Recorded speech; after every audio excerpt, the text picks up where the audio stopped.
Salve Boris, eu sou o Gabriel Souza. Eu sou o Bruno Borges. E nós somos a Brasil Bodybuilding News.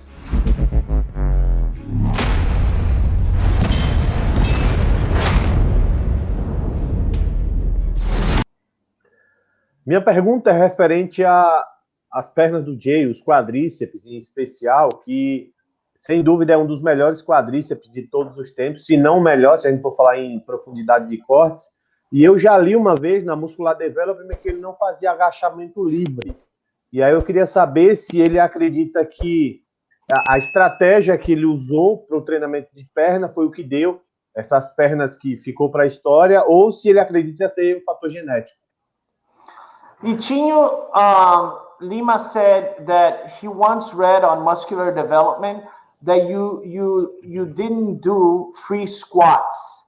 And he's saying, you know, do you attribute that to having these massive legs, doing a different type of workout than free squats? Why didn't you do free squats? What were your strategy to have these quads? I think in reference, it was, I didn't train legs for about 3 years from 20 to 23 because my legs were so big.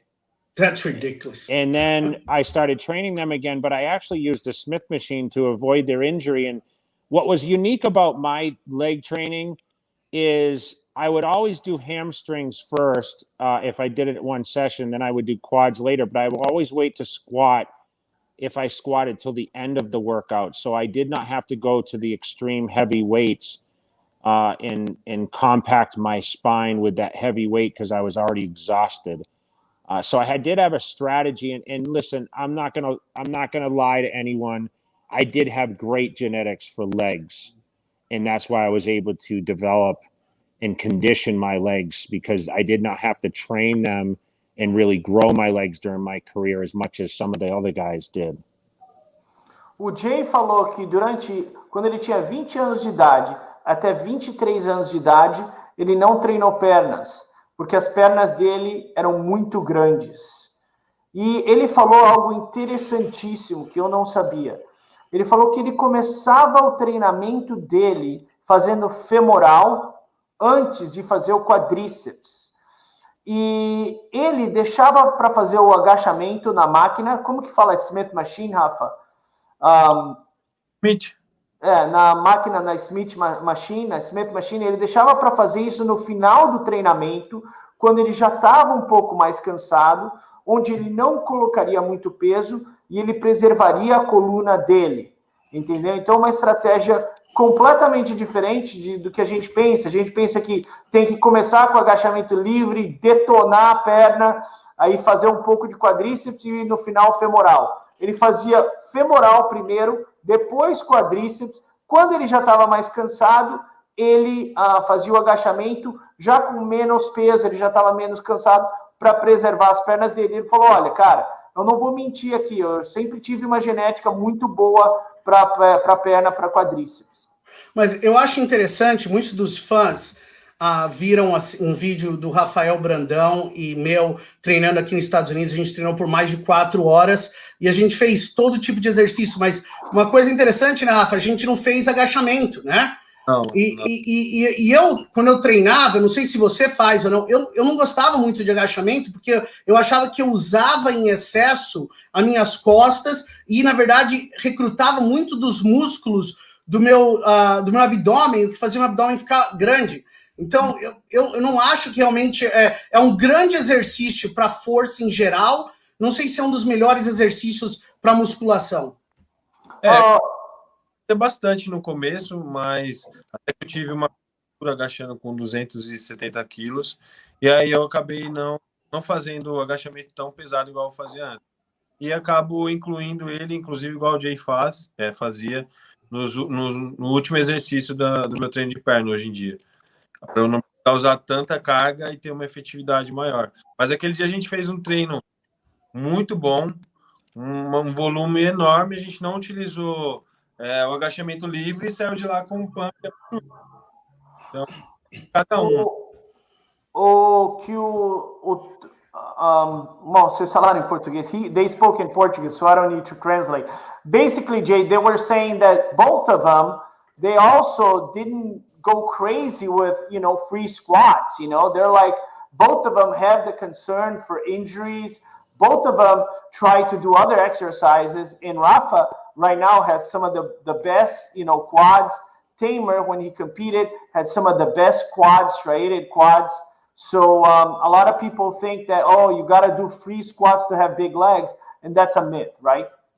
Yeah, it's funny. When I first started training back in 1991, we didn't have the equipment, these squat machines and the leg press angles and your hack squats, and lunges weren't as unpopular, and things have advanced so much in the training aspect, and being able to compile that with the nutrition, it's so much more advanced, the type of training and the angles that you hit and the repetition schemes and all the different training techniques. I mean, I believe that you can make a 5-pound weight feel like 100 pounds these days.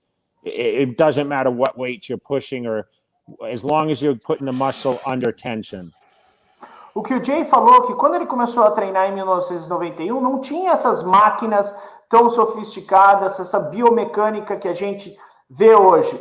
E ele falou que hoje, com a tecnologia de máquinas, com a tecnologia de nutrição, você pode colocar tensão no músculo sem fazer um treinamento extremamente pesado, onde você compromete as outras partes do seu corpo em termos de contusão.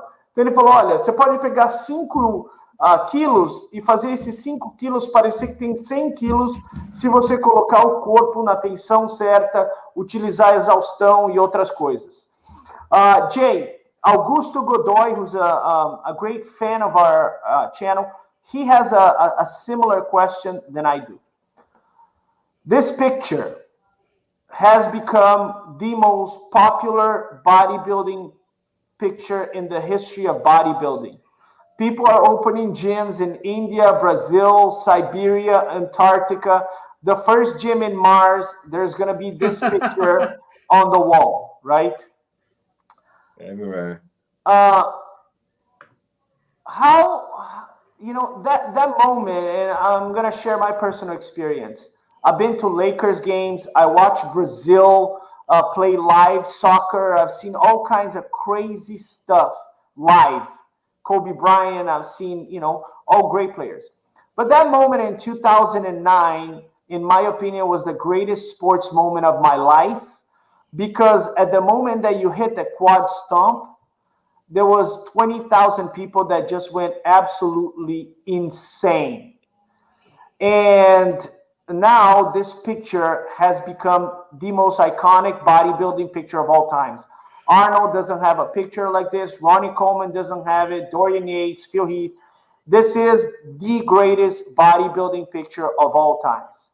Talk to us about that moment. Jay, I'm just going to translate that so they know what you're going to say. O Tarek falou que ele assistiu muitos momentos históricos aqui nos Estados Unidos, grandes momentos como do Kobe Bryant fazendo 81 pontos, momentos do Super Bowl, momentos dramáticos no esporte, como o Tarek gosta de falar, mas na opinião pessoal dele, esse é o momento mais significante da vida dele em termos de esporte. Que a hora que o Jay fez essa batida de perna no palco, 20 mil pessoas pararam e o mundo inteiro do bodybuilding parou. E essa é uma foto que é realmente histórica para o bodybuilding, né? Go ahead, Jay. That was just pure confidence, that moment. The quad stomp was never planned, but it was born in that moment. And it was like spontaneous, like you never thought of. And you know what the funny thing is when I did the quad stomp, I was only looking down at my leg to actually admire the striations, because I know that I wanted to make sure they were still there. And I never even really tensed my body and, to make this look like a pose. It was more of me just looking down at my leg. And Tarek, Tamer, you guys were both backstage to witness before I went out on stage. I remember you both standing there kind of shaking your head. You knew I was going to take this contest, and I knew right then, my confidence was all-time high. it was the greatest moment of my career, greater than winning it against Ronnie Coleman, the 2009 victory. But It was amazing. Jay, you didn't take the contest. You took the heart of the fans. You know? Yeah, that was crazy. There was a lot because no one had ever come back after losing.